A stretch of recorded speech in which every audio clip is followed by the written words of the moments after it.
Actually अभी phone जिसका था ना, त्रिशा गोयल थी, तो मैं कई बार क्लास में नाम भी लिया था मैंने इसका। ये पंजाब यूनिवर्सिटी से एमएससी किया है और ये अभी आईआईटी रोपड़ से पीएचडी कर रही है। तो मतलब लास्ट ईयर हमारे गेट बैच में थी। इसका मैं बताया था तुम लोगों को, इसका 26.7 मार्क्स था। AIR इसके 147 थे। ये मैं गेट 2023 की बात कर रहा हूँ, गेट 2023 में, है ना। ये फ़ोन करते रहते हैं। तो ये अभी वहाँ से पीएचडी कर रही है, आईआईटी रोपड़ से पीएचडी कर रही है दीपक सिंह के अंडर। दीपक सिंह जो है आईआईटी खड़गपुर से पीएचडी किए हैं सोमेश सर के अंडर, तो वो नोन है। वहीं पर दूसरा भी, मतलब बड़ा कोइंसिडेंस होता है इस फील्ड में ना, इतने कम लोग हैं ना इस फील्ड में, तुम किसी न किसी के थ्रू जान ही जाओगे, मतलब लोग हैं। तो ये जैसे वहाँ पे आईआईटी रोपड़ में भी 2 नए फैकल्टी ज्वाइन किए हैं। एक तो पुनीत सर है, पुनीत परीछा, जिन्होंने आईआईटी दिल्ली से पीएचडी किया है। तो जब मैं आईआईटी दिल्ली में एमएससी कर रहा था, तो वो आईआईटी दिल्ली में पीएचडी कर रहे थे। वहाँ पे एस धर्मराजा है, स्टैटिस्टिक्स के प्रोफेसर है, उनके अंडर। तो वो भी रिसेंटली आईआईटी रोपड़ में एज ए फैकल्टी ज्वाइन किया है। दूसरा ज्वाइन किया दीपक सिंह। दीपक सिंह खड़गपुर में थे, यहाँ सीनियर थे मेरे, तो वो सोमेश सर के स्कॉलर थे। तो उन्होंने भी, तो इसका त्रिशा पिछले साल मेरे गेट बैच में स्टूडेंट थी। तो इसका बताया, इसका डिटेल ये था, इसके इतने मार्क्स आए थे, ये रैंक था। और तो इसको इसी गेट स्कोर पे आईआईटी रोपड़ में पीएचडी एडमिशन मिला था लास्ट ईयर 2023 में भी, सेम इमीडिएटली जैसे गेट का रिजल्ट आया। तो मई जून, मतलब फरवरी में एग्जाम होते हैं ना, मार्च में उसका रिजल्ट आया था, और मई जून में इसका एडमिशन हो गया वहाँ पे आईआईटी रोपड़ में। तो वही एक्चुअली ये लोग अभी गए हुए हैं एनसीएम वर्कशॉप में।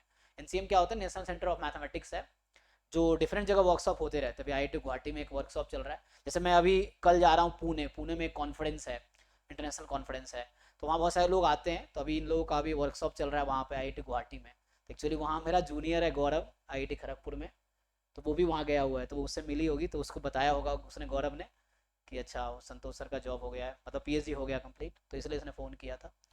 ठीक है, तो बाकी आप में से जो लोग इंटरेस्टेड होंगे पीएचडी में, तो गेट के थ्रू इजीली पीएचडी मिल जाता है, मैं ये बताना चाहता हूँ, तो और कुछ नहीं है ना, ये है।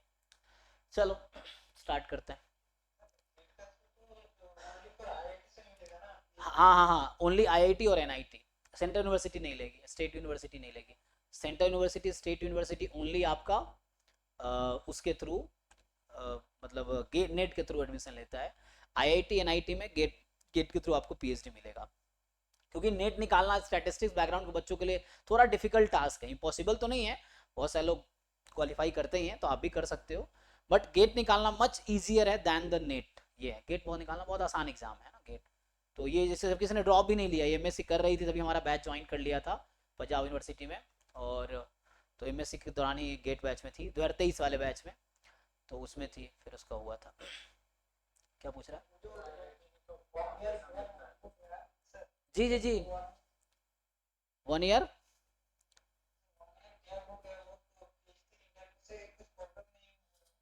नहीं नहीं, कोई गैप प्रॉब्लम नहीं यार, मेरे तो इतने साल का गैप है। मैं तो, मेरी पहली एमएससी 2018 में हुई थी। मतलब मैंने एमएससी जो आईआईटी दिल्ली से किया है, 2016 से 18 मेरा एमएससी आईआईटी दिल्ली से है। उसी दौरान पुनीत सर, जिनका नाम ले रहा था मैं, पुनीत परीक्षा जो है, उनका 14 से 18 का पीएचडी आईआईटी दिल्ली से। तो वो मेरे जस्ट सीनियर थे, मेरे हॉस्टल में ही थे। और वही कोइंसिडेंस है कि वो अभी जस्ट उन्होंने आईआईटी रोपड़ ज्वाइन किया है, तो एज अ फैकल्टी। तो कोई दिक्कत नहीं, 18, फिर 18 से लेके मैंने एक साल फिर ड्रॉप लिया, 18 से 19, 19 से 21 मैंने दोबारा एमएससी किया, फिर 21 में पीएचडी ज्वाइन किया। तो ऐसा कोई दिक्कत नहीं है। जबकि मेरा उससे पहले भी मतलब ड्रॉप ही है, 15 या 16 समझ लो। मेरा ग्रेजुएशन 15 में हुआ, मतलब वो अलग बात है, वो 4 साल ग्रेजुएशन हो गया।